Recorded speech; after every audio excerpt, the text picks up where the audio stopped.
Sejam bem-vindos ao canal Mateus 17. Eu me chamo João e quero compartilhar com vocês as riquezas espirituais da Palavra de Deus.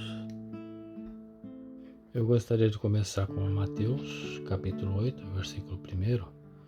Quando Jesus desceu do monte, grandes multidões o seguiram. E eis que veio um leproso e o adorou, dizendo: Senhor, se tu queres, podes limpar-me.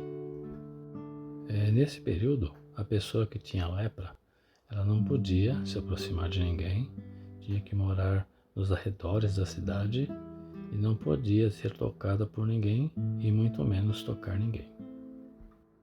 É muito comum as pessoas se afastarem de qualquer pessoa que tenha esse tipo de doença, que é uma doença contagiosa, e por isso as pessoas se afastam e o leproso tinha que viver ali isolado.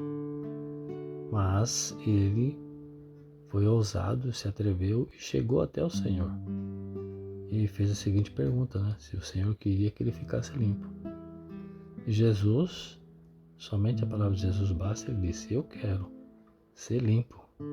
E imediatamente a lepra foi purificada. Nos dias de hoje, a vontade de Deus é que as pessoas sejam curadas de seus males, sejam libertas, sejam alcançadas pelo poder de Deus. E pode ser uma enfermidade grave, pode ser libertação de vícios, de bebidas, de drogas, de vida de prostituição, de promiscuidade, de devassidão, pode ser libertação de adultério, enfim. Qualquer problema que a pessoa tiver, a vontade de Deus é que essa pessoa fique curada, fique liberta. Mas para que isso aconteça, é necessário que a pessoa se achegue a Deus, tome uma atitude como o leproso tomou e se aproxime de Deus e se arrependa dos seus pecados. E aí, se arrependendo, peça perdão a Deus. No versículo 4, disse-lhe Jesus: olha, não o digas a nenhum homem, mas vai pelo teu caminho, mostra-te ao sacerdote e apresenta a oferta que Moisés ordenou como testemunho para eles. Jesus estava citando ali a passagem de Êxodo 14, da lei mosaica, que continha ali os ritos, os ritos sacerdotais para que o leproso fosse dado como limpo, como curado perante as pessoas. E quando Jesus estava entrando em Cafarnaum, veio até ele um centurião, implorando-lhe ou rogando-lhe, e dizendo: Senhor, o meu servo jaz em casa doente com uma paralisia, gravemente atormentado. E Jesus lhe disse: eu irei e o curarei. Tanto o leproso quanto o centurião, eles tomaram conhecimento de que Jesus estava ali, sendo usado por Deus, operando curas, milagres e maravilhas, justamente por causa da fama de Jesus, que se espalhou por toda a região.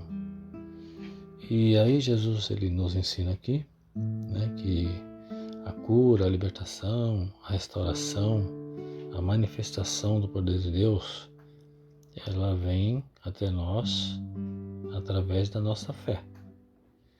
E isso quer dizer que nós não precisamos ali fazer rituais, fazer sacrifícios, fazer votos financeiros, não precisamos subir morro, descer morro, não precisamos nos comprometer ali com qualquer outra coisa que não seja a crer e viver pela fé em Cristo Jesus. Tradições, sincretismos, simpatias, nada disso agrada a Deus. Tudo o que nós recebemos de Deus, seja cura, libertação, livramento, restauração, milagres, tudo que Deus opera em nossas vidas é mediante a fé. Porque sem fé é impossível agradar a Deus. E a palavra diz que é necessário que aquele que se aproxima de Deus creia que Ele existe e que é cumpridor das suas promessas. Hebreus 11:6. O que nós aprendemos aqui até agora, com a lição dessa passagem, é que nós não precisamos de nenhum intermediador, de nenhum intercessor, de nenhum sacerdote, de nenhum profeta para podermos entrar na presença do Senhor. Nós podemos invocar a presença de Deus através do nome de Jesus. Ele deixa bem claro que Ele é o caminho, a verdade e a vida, e ninguém vai ao Pai se não for por intermédio dele. E aí o centurião respondendo disse: Senhor, eu não sou digno de que entres debaixo do meu telhado, mas dize somente uma palavra e o meu servo sarará. A pergunta que fica é: qual de nós é digno de que o Senhor entre debaixo do nosso telhado? Aos olhos humanos, nós não somos dignos de que o Senhor entre na nossa casa, mas, aos olhos de Deus, pela graça e misericórdia, que enviou seu Filho para nos redimir do nosso pecado, Deus ele entra assim na nossa casa e o Espírito Santo habita em nós. E não é porque nós merecemos, que nós temos essa comunhão com Deus. Em João 1, versículo 12 diz assim: Mas a todos quantos o receberam, a eles deu o poder de se tornarem os filhos de Deus, aqueles que creem em seu nome, os quais não nasceram do sangue, nem da vontade da carne, nem da vontade do homem, mas de Deus. Isso quer dizer que é tudo pela graça e misericórdia do Senhor Jesus. E no versículo 9, o centurião continua, ele diz assim: Pois eu também sou homem sob autoridade, e tenho soldados sob mim. E digo a este homem: vai, ele vai. E a outro: vem, e ele vem. E ao meu servo: faze isto, e ele o faz. Então, o centurião, ele reconhece ali a autoridade espiritual de Jesus e ele se coloca na posição de servo do Senhor, de soldado do Senhor.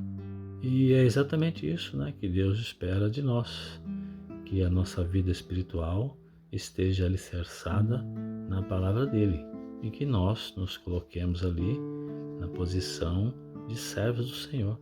Não importa se nós somos ali sacerdotes, se somos bispos, se somos apóstolos, se somos missionários, se somos ministros, se somos obreiros. O que importa para Deus é que nós sejamos seus servos e que guardemos as suas palavras e a espalhemos pelo mundo. E Jesus, ouvindo isso, maravilhou-se e disse aos que ouviam, versículo 10, Na verdade eu vos digo que não tenho encontrado tão grande fé nem mesmo em Israel. Deus procura aqueles que o temem, aqueles que confiam nele, aqueles que creem nele, aqueles que querem fazer a sua vontade, aqueles que acreditam na existência do Pai e que Ele é o Criador de todas as coisas. A esses Deus procura, os verdadeiros fiéis. E o Senhor Jesus, ele não encontrou essa fé entre o povo de Israel, que era o povo escolhido, falando ali das autoridades judaicas e também dos seus próprios discípulos, que muitos ainda eram incrédulos. E aí no versículo 11 ele diz assim: E eu vos digo que muitos virão do Oriente e do Ocidente e sentarão com Abraão, Isaque e Jacó no reino do céu. Então Jesus está dizendo que outros povos seriam alcançados pelo seu evangelho, as boas novas, e que o reino de Deus se estenderia a toda a terra, mas que os filhos do reino, que seriam ali o povo escolhido, o povo de Israel, perderiam a salvação por causa da dureza do seu coração e da incredulidade, e morreriam em seus pecados. Então Jesus está falando aqui do inferno, da condenação eterna. Então Jesus disse ao centurião, versículo 13, Vai no teu caminho, e como tu creste, assim seja feito a ti. Ou seja, Jesus estava dizendo ao centurião que ele escolheu o caminho certo, o caminho da verdade, mas que no trajeto que ele ia voltar para sua casa, poderia acontecer ali de ter encruzilhadas, outros caminhos, desvios, mas que ele deveria permanecer firme na palavra que Jesus falou para ele. E aí ia ser feito conforme a fé, conforme ele cresce ali nas palavras que o Senhor Jesus lhe falou, a cura do seu servo se confirmaria.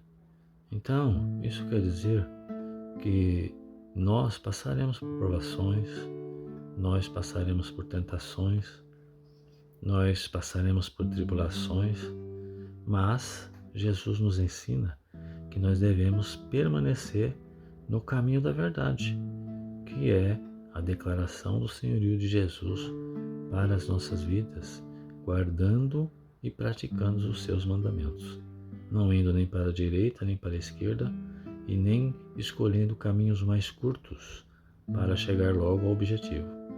O que Jesus está dizendo é: permaneça firme nos meus caminhos, nas minhas palavras. A continuação do versículo 13 diz assim: e o seu servo foi curado naquela mesma hora. Versículo 14. E quando Jesus estava entrando na casa de Pedro, ele viu a mãe de sua esposa deitada, doente de febre. E ele colocou-lhe a mão e a febre a deixou, e levantou-se e serviu-o. Quando o Senhor Jesus entra numa casa, ele entra para fazer ali uma restauração completa. Ele entra para mudar a situação, ele entra para resolver os problemas, ele entra para curar, para libertar, para salvar, e ele entra também para levantar aquele que está caído, como foi o caso da sogra de Pedro. No versículo 16, diz assim: chegando à tarde, trouxeram-lhe muitos que estavam possuídos por demônios, e ele expulsou os espíritos com a sua palavra e curou todos os que estavam enfermos.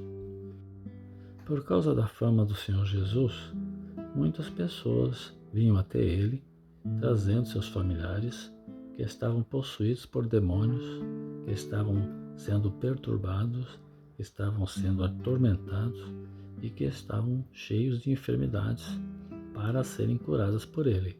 Jesus curava todos pelo poder que há na sua palavra. Nos dias de hoje, acontece o contrário. As pessoas fogem do Senhor Jesus. Elas não querem ser alcançadas pelo seu evangelho. Elas querem continuar fazendo o que elas gostam, aquilo que lhes dá prazer, aquilo que lhes traz felicidade. Querem continuar a sua vida sem a presença de Deus. E finalizando no versículo 17, diz assim: para que pudesse cumprir o que fora dito pelo profeta Isaías, dizendo: Jesus tomou sobre si as nossas enfermidades e levou as nossas doenças. A palavra de Deus, segundo esse versículo, ela vai se cumprir, querendo a humanidade ou não, gostando a humanidade ou não, estando a humanidade com Jesus ou não, a palavra do Senhor irá se cumprir. Fiquem na graça, na paz e na misericórdia do Senhor Jesus.